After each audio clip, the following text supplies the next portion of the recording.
please welcome Dr. Smith. Thank you.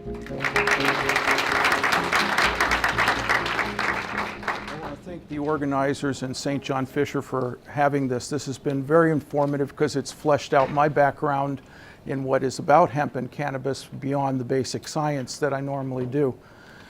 My background basically is I've been working in diabetes, cancer, and HIV and Ebola research, and I develop methods to determine what is the Achilles heel in those diseases, what's the weakness, and then try to develop drugs and therapies for it. So I'm very interested in the cannabis play because this plant has been medicinal for many, many, many, many years and been part of humanity. To get right into it, what I hope to really talk to you about is the composition of this plant and the product and why that should matter to anyone who's considering it as a medicinal source. Our response to the plant is something that is not really very advertised. You don't hear a lot of discussion about it, but we have a cannabis system in us that we've had ever since we became a species. And so we respond to the plant through that endocannabinoid system, and I'll address that. And then I think there's an industrial responsibility, which I am so impressed that everyone has embraced that for testing product, not only for potency and medicines, but also for what kind of product quality, building materials and things. This is a responsibility, and if we do this right, we will lead the conversation in the nation and around the world. So to get into it, I want to first discuss the issue that is very confusing, and apparently when I went on the Brother Weiss show, he couldn't do basic math. He couldn't divide 10 into 100, so he couldn't figure out dosing. And he was criticized by his friend, and then we got into the subject of what is a full spectrum hemp versus a CBD isolate. And what we're really talking about is making an extract of plant and then measuring for CBD versus in a laboratory actually purifying CBD and having that be what goes into the oil.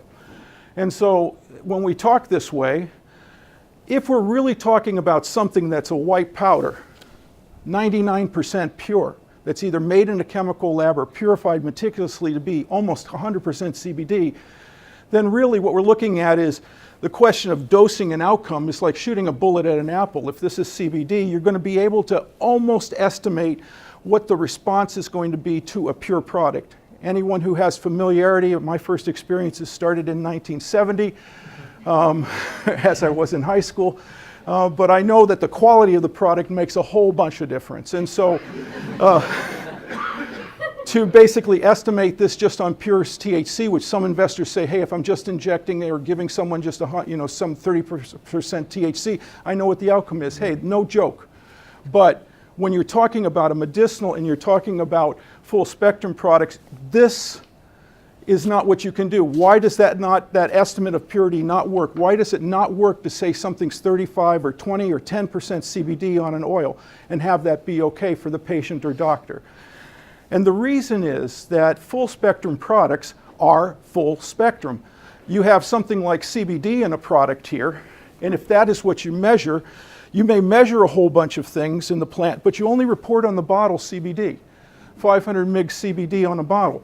Some products can interact with CBD and make it twice as potent. Sometimes it's synergized and it's 10 times more potent. Other times chemicals coming out of the plant can diminish the potency, and even though you know the CBD, you're not going to actually know what happens in the person. Then there's the terpenoids. So analytical laboratories currently monitor only a fraction of the active ingredients. They may report it on their website, but then they sell patients and doctors based on a couple of things. What's the THC, what's the CBD blend, and those kind of things. And what I hope to convince you today is that is not really good for the industry to do it that way. Because this plethora of chemistries that comes out of the plant, and it's more than 100, come out of the plant, and they all have capabilities of interacting with our body parts and our cells in our bodies. This hits this thing called the human body with all the cells in it. And our human bodies are able to respond to cannabis terpenoids because we have like antennas on the outside of our cells. They're called receptors. And each one of those antennas binds these chemistries and tells the inside of cells what to do next. When you get two things binding, it tells the cell something different than one thing is binding. And so this is just a fraction. There's hundreds of them, and this is also the territory of what we don't know. There are so many more receptors that we don't know about because science was forbidden on the product for so long. So this is the endocannabinoid system. The plant chemistries come in, they react with antennas or receptors, and each cell in the body and your tissue responds differently. But that's not where it ends. And here is the news that really needs to get out, is that inside our cells, when we see the plant cannabinoids, which are called phytocannabinoids, plant cannabinoids, our cells respond by making cannabinoids. And we release those into the tissues around us. Those are called the endogenous cannabinoids or the endocannabinoids. And so they look like these chemistries. And you say, well, gosh, that doesn't look like CBD or THC at all. But in solution, when you look at them, this is an endocannabinoid in solution, and this is THC or CBD in a bottle. So in solution, these chemistries look to our body to be similar, not quite the same, and that's why we get a kind of mixed response. All right, so if you haven't yet, relax the seatbelt that you put on when you heard a scientist is coming up and talking, because I'm going to try to give you a couple of examples of what that really means. These interact with your body, multiple chemistries, multiple receptors, each behaving in a different way and cross-talking with one another. Full spectrum products are complicated, so let's look at it this way. We grow hemp in the field and we make a product. We measure how much CBD is in it, and a person takes that. Inside their body there are cells. This is supposed to be a cell. The product touches the antenna in the cells, and you think that's where it ends. But what your cell does is go, holy smokes, that's CBD. And then it responds by releasing the endocannabinoids. And when those endocannabinoids come out from the first cell that was touched, it goes to the next cell.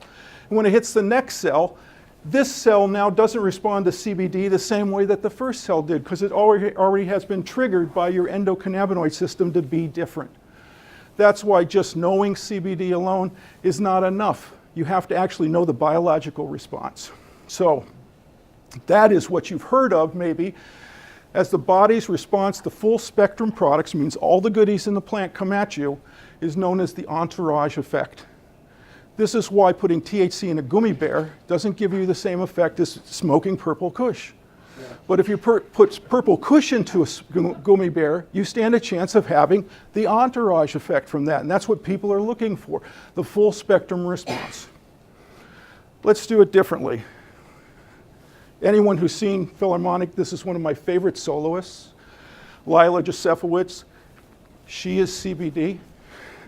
This is a cell, and those are the receptors on the cells. And I can understand CBD to a point by knowing how she's playing that. I can understand that effect somewhat in terms of what she's going to get. But when you put Lila into the Philharmonic with every different cell in your body and all the receptors on that and all going at you at once, that is a different experience. And you can't get that by a pure chemistry. How do you get that? Well, the testing has to not only involve testing for chemical compositions, but you have to put human cells in the dish and ask them, how do you like it? What do you respond? What are you telling to your neighbor? And that is so simple to do with today's technology. It's almost remarkable that we are not doing it. And so what I have patent pending in Cannametrix is we put different human cell types from every part of your body into a dish. Cells are growing in these little wells. They're talking to each other. And then we put a range of different cannabis products, low dose up to high dose, onto those cells. And we ask them, how do you respond? By engineering a fluorescent color that gets more and more and more, the better their response is to a product. And this way, we can tell you how the product is responding, and that test is done quicker than the chemical analysis once it's up and running. So this is cost effective and time, it's a great way to do the testing. Chemical-based testing, therefore, and I heard this with Ron, that was a very wonderful talk, has to be integral if we're going to co-opt this area into hemp industry.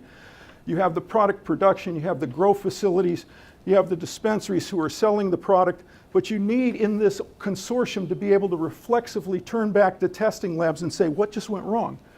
What is going good? What is a better product? And this will eventually evolve to where we will have personalized medicine. You will be able to tell with your cells what the best cannabis product is for you, and you're only going to be able to do that with cell-based testing. So, personal opinion, I would like to make recommendations, and I've heard those being made by many of you, so I know this will find brotherhood and sisterhood. I think we need to cooperate and integrate the industry and research efforts in upstate New York. We can't let other people do this for us in New York. We need engineering and medical basic research to begin focusing on hemp, not just THC and medical marijuana. We need to understand the dose relationship for every medical treatment that we want to respond to. Right now, products are sold by, why don't you try it? It could be good for you. And then you wonder why doctors are not prescribing it, right? So we need to do better. We need to adopt standards for testing that go beyond chemical composition. I think that's why I formed Cannametrix. And here's something really important. Anyone who's gotten cannabis or CBD knows that that cardboard box was made a year ago. And the bottle that's inside of that was made last month. So where is the product insert? Where is the information on that? That's 500 milligrams CBD and 15 mils, but what else is it? And that's not in there. There's no product insert at all. Hey, go on the web and find it. Who's going to do that? So we need to also then do an education thing, and that's been said a lot here too. We need to engage the medical community and the research community, and Johns and Duffy were here. We need to get these guys together, and we need to talk about what we plan to do. We then need to do it, and then we need to tell them what we did, so that this becomes part of the speak, the intelligentsia in New York. All right, so I've said this to a few people now since I work in medicine. We are in the largest, uncontrolled, underscored, clinical trial on the globe. Everyone is thinking about CBD, trying CBD or trying THC or full spectrum products. Amazing, all right? But what's happening? All that data that's going out is not being captured. I can tell you about my 90-year-old mother taking CBD now, but when you leave this room, you may forget it. What does Assemblyman Johns know about my mother? He may not know that at all. So this data is being lost from all our efforts. We need to not let that happen to us. And there's an opportunity to have New York take the reins and lead this conversation rather than saying California will figure it out for us. We need to be able to do that. And so with that, my company is Cannametrix. The C is slightly slipped from the PC to the Mac, so but anyway, what our goal is to basically, we set up human cell testing. Phase 1 is to do it in a simple cell type, and as soon as the chemistry is out, we'll be able to say and differentiate your products in the marketplace by saying this has been human cell tested to be dose dependent through CB1 receptor. That far, all right? And it has 500 milligrams of CBD per mil or something like that, or per 15 mils. That differentiates product in the marketplace. That will mean Massachusetts doesn't steal our business. That means all sorts of things that are good for New York. And so with that, I'll stop and take questions.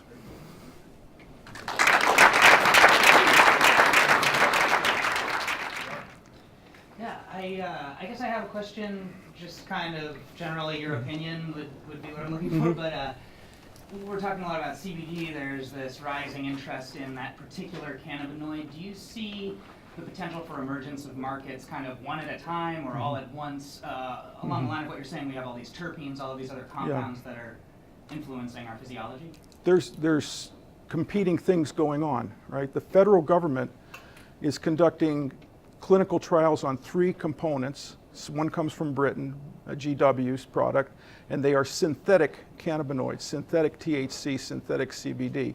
And that goes with the pharmacological thinking that if it's a pure white powder, I take 2 white powders, I put it into a pill, and now I measure an outcome. Because they're thinking about purity means I can interpret the data. So there's one group that's trying to do all synthetics. There's a lot of people in the world who don't really want synthetics. They want more organic kind of compounds. They want more holistic type of chemistry, and there's states that are looking at that, right? There's also people who say, I really like the way I feel when I used to smoke this, but I don't want to smoke things anymore. I don't want the particulate. I want to take a gummy bear or a cookie or something. And yet that's a pure product that's going into it, so they do not get the entourage effect, so they're disappointed, or maybe it's failing Those kind of people are really working towards a whole plant extract that has better certification to it, better characterization.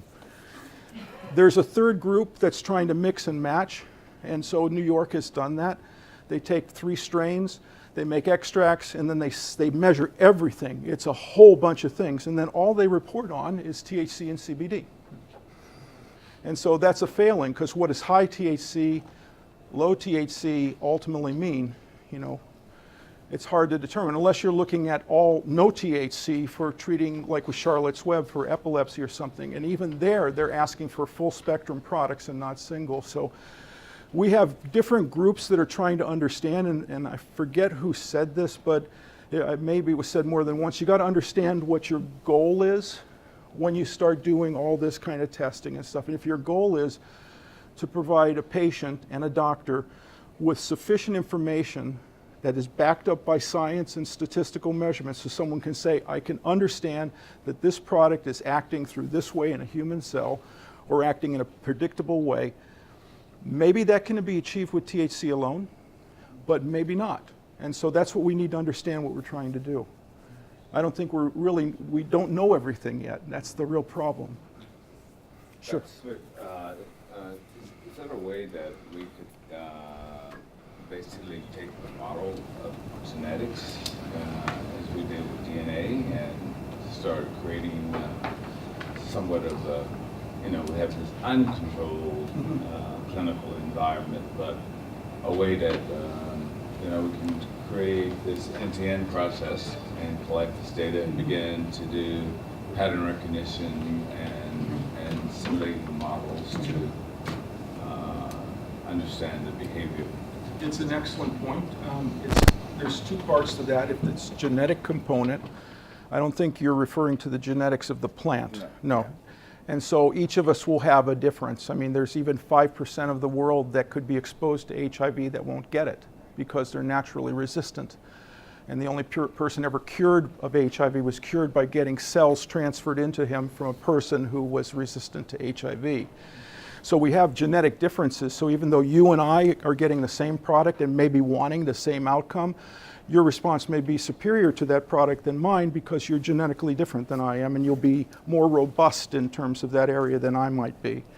So we do have that. The real issue I have, and it's in the laboratory, you see a science background coming through, is to tell the guys that you're training in the lab, hey, take notes. I mean, how are we ever supposed to do this again the same way twice if you're not taking notes?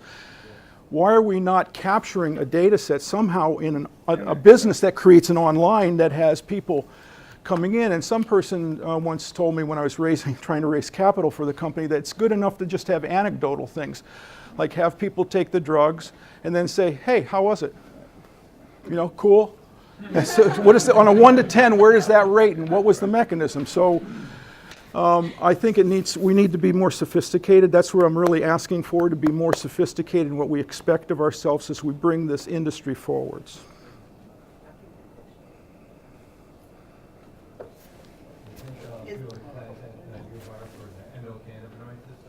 Excuse me? Do you think they'll do a class at U of R for the endocannabinoid? No, I would gladly do so. And you know what's really constipating the university environments from actually doing anything is the fear of losing federal dollars. All right, and that's why the University of Rochester and many other schools are not doing what's right, is to actually say this is a drug a lot of people are being exposed to. How many people are coming in that are taking one recommended thing from a doctor and also taking CBD? We don't know drug-drug interactions. So I'm saying as a medical community, we should step up and do the kind of analysis that we do for every opioids, for heroin, for everything else. We know this. We know it for nicotine, but we don't know it for NIH one. On the other side, NIH is the biggest grower of marijuana, and they give out grants now, as of recently, to study mechanisms of action as long as you use the government's pot. So that's a very interesting scenario, stuck with a dealer. Yeah, the government stockpiles pot. I want to make sure that's what you said. Stock, yes. I've heard that. They insist that you use their pot. keep like the growth, the seeds? I mean, is there? And as soon as you and I find that out, let's drive up there. You know, it's probably one of the best kept secrets, like Fort Knox is better understood than this, right? Tennessee got the grow for the government. That was one thing, that was sure. And then they stashed it away in basements and closets. Anyone who's followed this understands that California, Colorado, and the states that were first out to legalize decided that they wanted to do testing. And the government said, okay, we'll give you grants, but you have to use our pot. And when they did, it turned out that the government stored all of their vast troves of marijuana, tons of marijuana, several strains, under conditions that grew mold. So California found that out and said, we're not using your pot. And they said, well, you can't have our grant then. Okay, stuck with a dealer. Now the solution that they came up with is found another state that would take tons of pot and stick it under irradiation. So they'd irradiate the pot to kill the mold. All right? Now anyone who has someone who has an allergy understands that it's not the living organism mold that's giving you your problem. It's the protein and other things that's in the mold. So it's still there, although it's dead. We are so screwed up right now. And so, you know, sorry to be talking against my own kind this way, but I've been so frustrated with trying to get access to what you would like to know. Where is it and how do I get access to clean stuff for testing in my lab? Did that even come close to answering you? I was just tossing that to you to say. Yeah. And this is probably an aside, but I have a friend that one of his partners works at the lab at Kodak where they're growing it. It's against the law, even though it's medicinal marijuana, and yet the lab actually sells some of their product to somebody in Pennsylvania. I mean, another laboratory. I didn't know what the legalities were.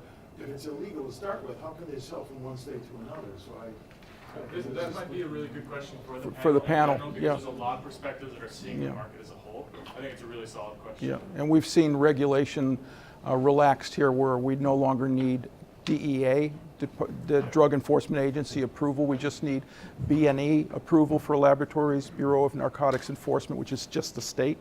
So, because the state was realizing, what are they doing approving labs to test marijuana when it's federally illegal? Yeah, so. One suspension of listenership.